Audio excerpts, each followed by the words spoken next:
खुलुमबाय बेयो बड'लेण्ड इंखं टेलिभिजन दिनै 17 जुलाइ 2021 शनिबार खालि सानसेनि बरादखौ नोंथांमोननि खाथियाव लाबोदों आं सदानन्द दैमारिया।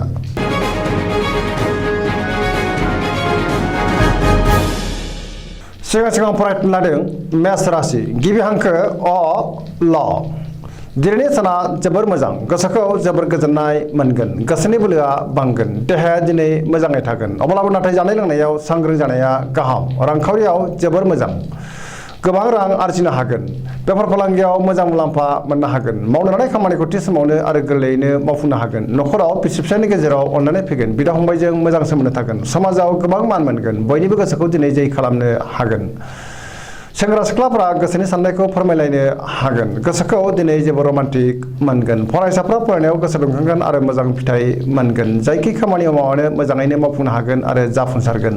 बयनिबो अनसायनाय मोनगोन पजिटिभ एनार्जिनि गोहोम गोग्लैगोन सरासनस्रायै दिनै साना जोबोर मोजां आरो मोजाङैनो बारग'लांगोन।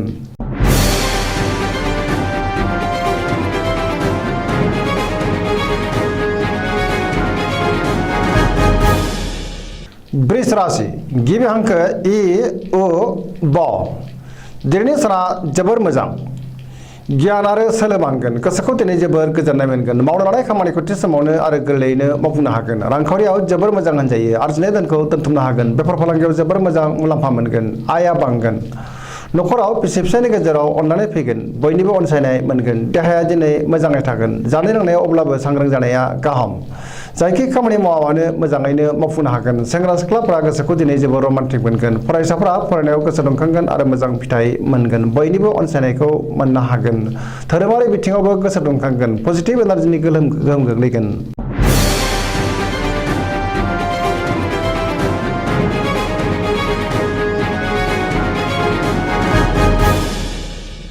मिथुन राशि गिबि हांखो ख स दिनैनि साना जोबोर मोजां समाजाव गोबां मान मोनगोन गोसोखौ दिनै जोबोर गोजोननाय मोनगोन सोरबा लोगोनिफ्राय मोजां खौरां मोनगोन देहाया दिनै मोजाङै थागोन अब्लाबो नाथाय जानाय लोंनायाव सांग्रां जानाया गाहाम रांखावरियाव जोबोर मोजां होनजायो आरजिनाय धोनखौ दोनथुमनो हागोन आयआ बांगोन गोबां धोन आरजिनो हागोन बेफार फालांगियाव मोजां मुलाम्फा मोनगोन नखराव बिसि फिसायनि गेजेराव अननानै फैगोन बिदा फंबायजों मोजां सोमोन्दो थागोन गोसोनि बोलोआ बांगोन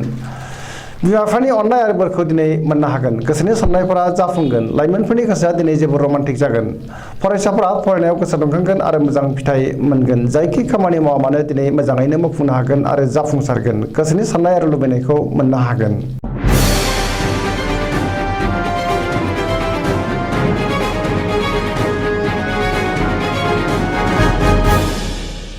कर्कट राशि गिबि हांखो ड ड ह दिनैनि साना मोजां आरो गाज्रिनि गेजेरजों बाबेनलांगोन सुथुरा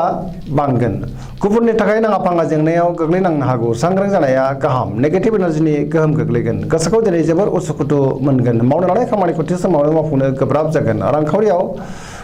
मोजां नाथाय खरसायाबो बांगोन बेफार फालांगियावबो मोजां होनजायो गुबुननि हेफाजाब मोननाय नङा जायखि खामानि मावानो दिनै हारसिङैनो मावनांगोन नखराव बिसि फिसायनि गेजेराव अननानै फैगोन बिदा फंबायनि हेफाजाब मोनगोन फरायसाफ्रा फरायनायाव गोसो दुंखांगोन आरो मोजां फिथाइ मोनगोन सोरबा लोगोआ खहा खालामनो नाजागोन सांग्रां जानाया गाहाम जायखि खामानि मावानो दिनै सांग्राङै मावनायनि गोनांथि जागोन।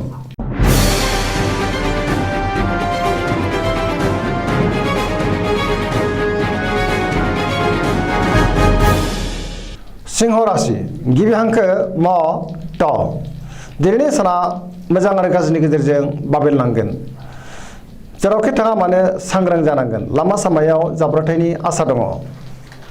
नेगेटिभ एनार्जिनि गोहोम गोग्लैगोन मावनो लानाय खामानिखौ थि समावनो मावफुंनो गोब्राब जागोन रांखावरियाव मोजां नाथाय खरसायाबो बांगोन बेफार फालांगियावबो मोजां मुलाम्फा मोनगोन नखराव अननानै फैगोन गोसोनि बोलोआ अदेबानि बांगोन मावनो लानाय खामानिखौ थि समावनो मावफुंनो गोब्राब जागोन समाजाव मान मोननो हागोन नखराव बिसि फिसायनि गेजेराव अननानै फैगोन बिदा फंबायनि हेफाजाबखौ मोननो हागोन फरायसाफ्रा फरायनायाव गोसो दुंखांगोन आरो मोजां फिथाइ मोनगोन लाइमोनफोरनि गोसोआ दिनै जोबोर रमान्टिक जागोन।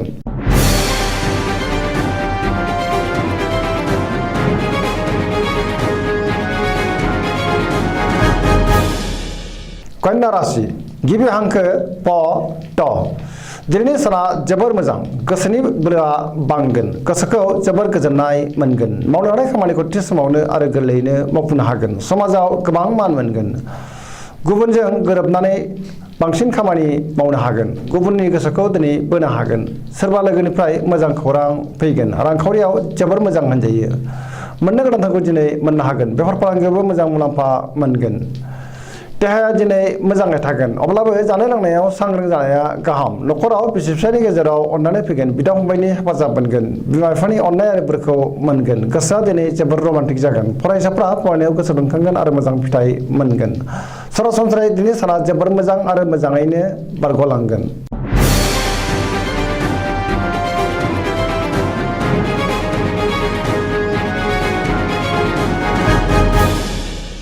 तुला राशि गिबि हांखो र ट दिनैनि साना जोबोर मोजां गोसोनि बोलोआ बांगोन बहाबा दावबायहैनो मोननानै गोसोखौ दिनै जोबोर गोजोननाय मोनगोन गोबां मुंदांखा सुबुंजों लोगो मोनलायगोन गोसोनि साननायफोरा जाफुंसारगोन मावनो लानाय खामानिखौ थि समावनो आरो गोरलैयैनो मावफुंनो हागोन देहाया दिनै मोजाङै थागोन अब्लाबो नाथाय जानाय लोंनायाव सांग्रां जानाया गाहाम रांखावरियाव जोबोर मोजां होनजायो आरजिनाय धोनखौ दोनथुमनो हागोन मोननो गोनांखौबो दिनै मोननो हागोन बेफार फालांगियाव मोजां मुलाम्फा मोनगोन न'खराव बिसि फिसायनि गेजेराव अननाय फैगोन समाजाव गोबां मान मोनगोन बयजोंबो अनसायजागोन लोगोफोरनि हेफाजाब मोनगोन गोदान खामानि आरो गोदान प्रजेक्टआव आखाइ होनो हागोन गोसोखौ दिनै जोबोर रमान्टिक मोनगोन फरायसाफ्रा फरायनायाव गोसो दुंखांगोन आरो मोजां फिथाइ मोनगोन पजिटिभ एनार्जिनि गोहोम गोग्लैगोन धोरोमारि बिथिङावबो गोसो दुंखांगोन सरासनस्रायै दिनै साना जोबोर मोजां आरो मोजाङैनो बारग'लांगोन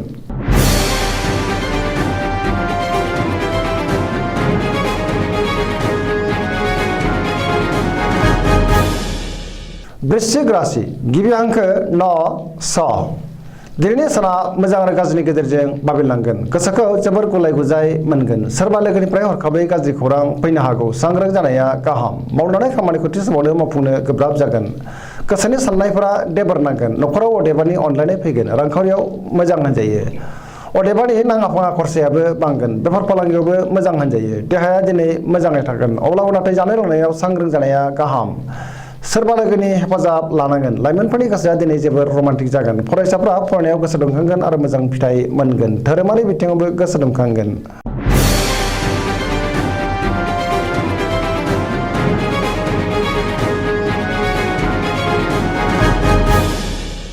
धनु राशि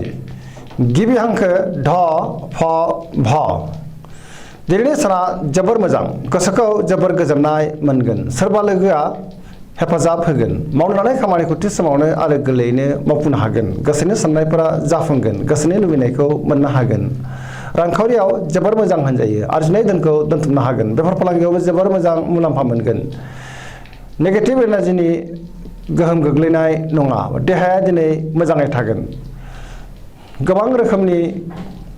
खामानिखौ दिनै मावफुंनो हागोन बिमा बिफानि अननाय आरो बोर मोनगोन फरायसाफ्रा फरायनायाव गोसो दुंखांगोन आरो मोजां फिथाइ मोनगोन लाइमोनफोरनि गोसोआ दिनै जोबोर रमान्टिक जागोन आरो गावबा गावनि गोसोनि साननायखौ फोरमायलायनोबो हागोन पजिटिभ एनार्जिनि गोहोम गोग्लैगोन सरासनस्रायै दिनै साना जोबोर मोजां आरो मोजाङैनो बारग'लांगोन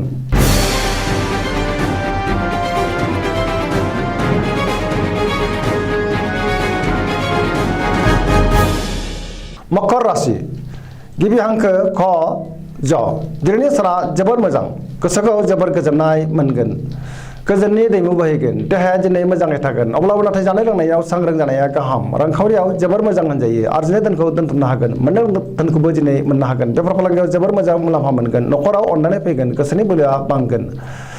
मावनो लानाय खामानिखौ थि समावनो आरो गोरलैयैनो मावफुंनो हागोन गोसोखौ दिनै जोबोर रमान्टिक मोनगोन सोरबा लोगोनिफ्राय मोजां खौरां फैगोन बहानिफ्रायबा हरखाबै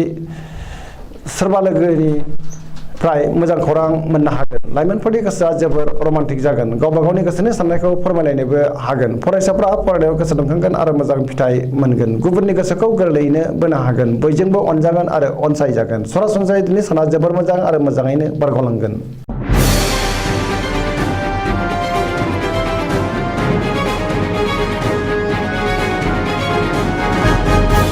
कुम्भ राशि गिबि हांखो ग स स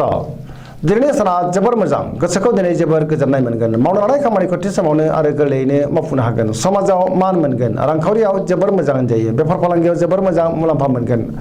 देहाया दिनै मोजाङै थागोन न'खराव अननानै फैगोन सोरबा लोगोनिफ्राय मोजां खौरां मोनगोन गोसोनि साननायफोरा जाफुंजोबगोन सेंग्रा सिख्लाफोरा जोबोर रमान्टिक जागोन गोसोनि साननायखौ फोरमायलायनोबो हागोन। फरायसाफ्रा फरायनायाव गोसो दुंखांगोन आरो मोजां फिथाइ मोनगोन। सरासनस्रायै दिनै साना जोबोर मोजां आरो मोजाङैनो बारग'लांगोन।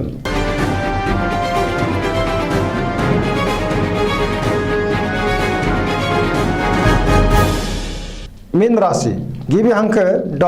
स दिनैनि साना जोबोर मोजां। बहाबा दावबायहैनानै गोसोखौ दिनै जोबोर गोजोननाय मोनगोन। मोजाङैनो दावबायनो हागोन आरो हान्थिनोबो हागोन। गोसोनि बोलोआ बांगोन। गावनि गोसोनि साननायखौ गुबुननो फोरमायनो हागोन।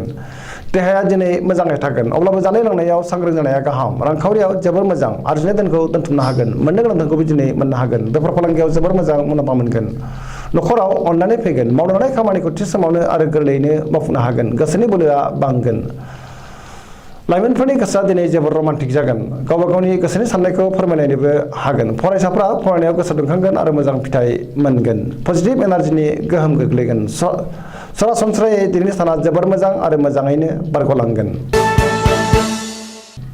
दिनैनि राशि फरायनाया एसेनोसै। जोबनायाव बेखौनो खावलायो जाहाथे नोंथांमोना सानफ्रामबो जोंनि बे बड'लेण्ड इंखं टेलिभिजनखौ नायबाय थायो आरो साबस्क्राइब खालामो। एसेनोसै, गोजोन्थों।